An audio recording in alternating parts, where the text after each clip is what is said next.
Hello കൂട്ടുകാരെ, നമസ്കാരം. എന്നൊക്കെയുണ്ട് വിശേഷം? സുഖമല്ലേ?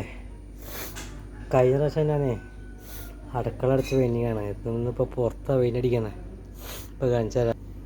തീർന്ന ഭാഗമാണ് ഇപ്പോൾ ഇത്. അപ്പോൾ നമ്മുടെയൊക്കെ വീടുകളിൽ നമുക്ക് തന്നെ അടിക്കാവുന്നൊരു സംഭവമാണ് വലിയ പെയിൻറ്റിങ് എന്ന് പറയുന്നത്. പെയിൻറ്റ് വാങ്ങണം, പിന്നെ ഉരച്ച് കളയണം. അത് വ്യത്യാസമുണ്ട്. ഞാൻ ഈ പെയിൻ്റ് അടിച്ചുകൊണ്ടിരിക്കുന്ന സമയത്തേ എന്നൊരു കൂട്ടുകാരൻ വന്നപ്പോൾ കൂട്ടുകാരോട് സംസാരിച്ചുകൊണ്ടിരിക്കുന്ന സമയത്ത് ഒരു ചേട്ടന്മാരാ എന്താ പരിപാടിയെന്ന് വെച്ചാൽ എന്നോട്. അപ്പം കയ്യിലൊക്കെ ഗ്ലൗസൊക്കെ ഇട്ടുണ്ടല്ലോ. അപ്പോൾ പെയിൻ്റ് അടിക്കാൻ പറഞ്ഞു. അപ്പോൾ ആ ചേട്ടൻ പറയാ, നിങ്ങളൊക്കെ സമ്മതിക്കണമെന്ന്. ഞാൻ പറഞ്ഞു, എന്ത് ചേട്ടാന്ന് വെച്ചു.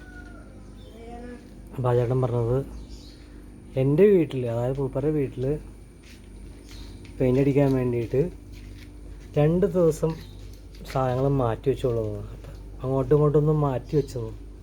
അപ്പോൾ ആ ചേട്ടൻ പറയാം, ഭയങ്കര കഷ്ടപ്പാടാണെന്ന് ചെയ്യുന്നത്. ഇച്ചിരി മെനക്കേടുണ്ട്, ഇല്ലയെന്നല്ല. സാധനങ്ങൾ അങ്ങോട്ടും ഇങ്ങോട്ടും മാറ്റണം, അതുപോലെ തന്നെ കൂട്ടണം, കുറച്ച് ഇച്ചിരി മെനക്കേടുണ്ട്. ഞാൻ പിന്നെ ഫ്രീ ആയിരിക്കുന്നതുകൊണ്ട് രാവിലെ തൊട്ട് ഉച്ചവരെ ഫ്രീ ആയിരിക്കും. അപ്പോൾ അതുകൊണ്ട് കുറച്ച് ചെയ്യും. പിന്നെ എൻ്റെ അമ്മാച്ചനും ഉണ്ട്. അമ്മച്ചാൻ്റെ വെയിറ്റ് അടിച്ചുകൊണ്ടിരിക്കുക. അപ്പോൾ ഇപ്പറ ഞാൻ വെയിറ്റ് അടിക്കുന്നു. ശരി എന്നാൽ, ഓക്കെ.